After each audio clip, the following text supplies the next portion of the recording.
अस्सलामु अलैकुम दोस्तों।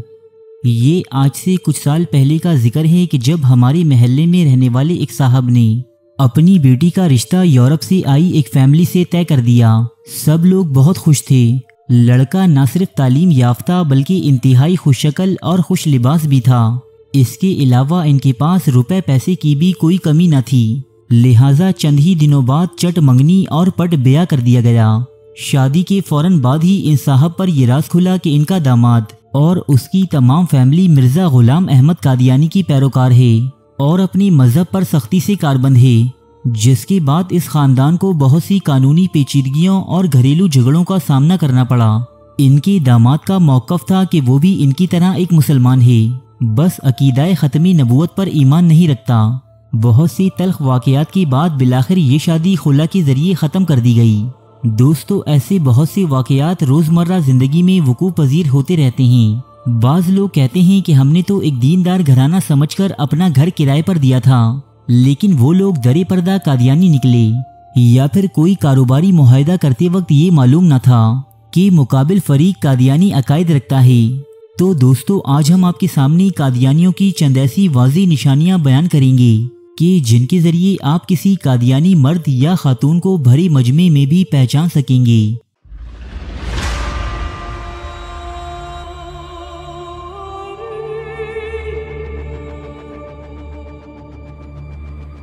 नंबर 1, कादियानी हजरात चांदी की एक खास किस्म की अंगूठी पहनते हैं।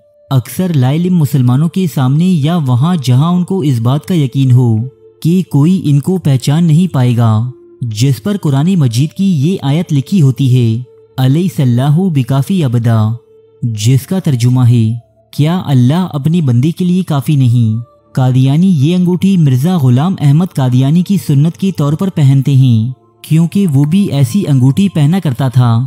नंबर 2, कादियानियों में इनके खलीफा की मुकम्मल दाढ़ी होती है, लेकिन 99% कादियानी आपको फ्रेंच कट दाढ़ी या फिर क्लीन शेव मिलेंगे।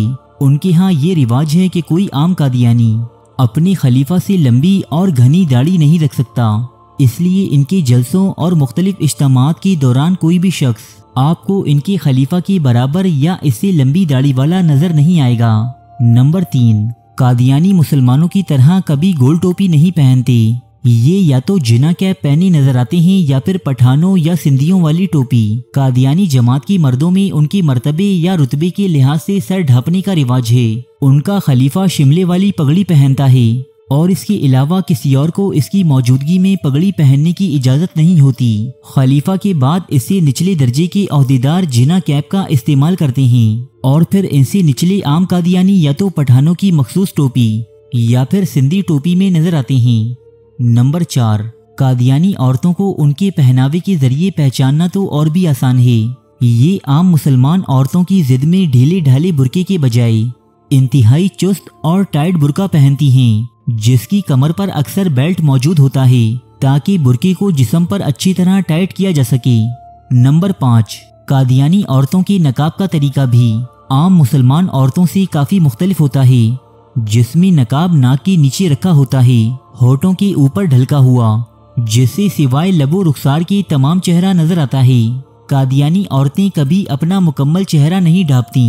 नंबर 6, कादियानी हजरात जब आम मुसलमानों से गुफ्तगू करते हैं तो वो किसी न किसी बहाने से बात को मजहबी उमूर की जानिब ले जाते हैं और आम लोगों को ये बावर करवाने की कोशिश करते हैं कि ये अकीदा रखना दुरुस्त नहीं कि हजरत ईसा अलैहिस्सलाम को मसलूब नहीं किया गया और जिंदा सलामत आसमान पर उठा लिया गया। ना ही वो वापस आएंगे और ना ही दज्जाल का मुकाबला करेंगे, बल्कि कादियानियों के मुताबिक हजरत ईसा अलैहिस्सलाम जख्मी हालत में फ़लस्तीन से कश्मीर हिजरत कर गए थे, जहां 120 साल की उम्र में इनकी वफ़ात हुई। सही अहादीस में हजरत ईसा इब्ने मरियम की दोबारा आमद से मुताल्लिक इनका नज़रिया ये है कि उम्मती मोहम्मदी में से ही किसी शख्स ने तमसीले मसीह और इमाम महदी होने का दावा करना है। अगर कोई शख्स बदकिस्मती से कादियानियों की इन बातों में आ जाए तो फिर ये लोग आहिस्ता आहिस्ता उसे ये बावर करवाने की कोशिश करते हैं कि वो तमसीले मसीह या मसीह मऊद दरअसल मिर्ज़ा गुलाम अहमद कादियानी ही है। नंबर 7, ये अवामुन्नास को उलमाए दीन से शदीद मुतनफ़िर करने की कोशिश करते हैं और उनको तमाम बुराइयों की जड़ बताते हैं। فرقہ واریت اور کفر کے فتووں پر بات کرتے ہوئے مختلف اقلیتوں بالخصوص قادیانیوں کے خلاف ہونے والے مظالم گنواتے ہیں اور یہ جتانے کی کوشش کرتے ہیں کہ کیونکہ مسلمانوں کے تمام فرقے ایک دوسرے کو کافر قرار دیتے ہیں، اسی طرح انہوں نے اپنے مفادات کی خاطر جماعت احمدیہ کو بھی کافر قرار دے رکھا ہے۔ حالانکہ یہ بات بالکل بے بنیاد ہے دوستو۔ فقہ کے چاروں اماموں کے ماننے والے کبھی ایک دوسرے کو کافر یا خارج از اسلام قرار نہیں دیتے، البتہ قادیانیوں کے کافر ہونے پر مسلمانوں کے تمام مکاتب فکر میں اتفاق پایا جاتا ہے۔ نمبر 8، قادیانیوں کے ٹی وی چینل کا نام MTA یعنی مسلم ٹی وی احمدیہ ہے، جس پر یہ اپنی کفریہ عقائد کی تبلیغ کرتے ہیں اور اپنی تعلیمات کو ہی اصل اسلام کہہ کر لوگوں کے سامنے پیش کرتے ہیں۔ یہ T V channel cable T V پر نہیں آتا، اسے دیکھنے کے لیے ڈش اینٹینا کی ضرورت پڑتی ہے۔ حالانکہ پاکستان میں کیبل ٹی وی اور دیگر دوسری آن لائن سروسز کی بدولت ڈش اینٹینا تقریباً معدوم ہو چکا ہے، لیکن ہر قادیانی کے گھر میں آپ کو ایک ڈش اینٹینا ضرور ملے گا، جس کے ذریعے یہ اپنی جماعت میں ہونے والی سرگرمیوں اور ان کی تعلیمات سے باخبر رہتے ہیں۔ نمبر 9، قادیانیوں کی سب سے اہم نشانی یہ ہے کہ ان کے ناموں کی شروعات میں آپ کو نام محمد نظر نہیں آئے گا، بلکہ یہ اپنے ناموں کے آخر میں احمد لگاتے ہیں، جو کہ مرزا غلام احمد قادیانی کے نام کا بھی حصہ تھا۔ اکثر یہ لوگ اپنے مختصر نام سے ہی لوگوں کو روشناس کرواتے ہیں، لیکن ان کی سرکاری دستاویزات یا اسکول سرٹیفکیٹس میں ان کے نام کے ذریعے انہیں پہچاننا بہت آسان ہوتا ہے۔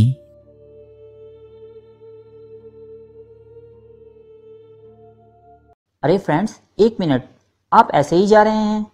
اتنی محنت سے ویڈیو بنائی ہے، ایک لائک تو بنتا ہے نا؟ اور دوسرا یہ کہ آپ ہمیں اتنی بڑی دنیا میں دوبارہ کیسے ڈھونڈیں گے؟ تو اس کا حل یہ ہے کہ آپ ہمارے چینل کو سبسکرائب کر لیجئے اور اس بیل کے آئیکن کو کلک کر دیجئے۔ اس طرح ہمارے آنے والی تمام ویڈیوز آپ تک پہنچتی رہیں گی۔ ارے ڈریے مت، یہ بالکل فری ہے۔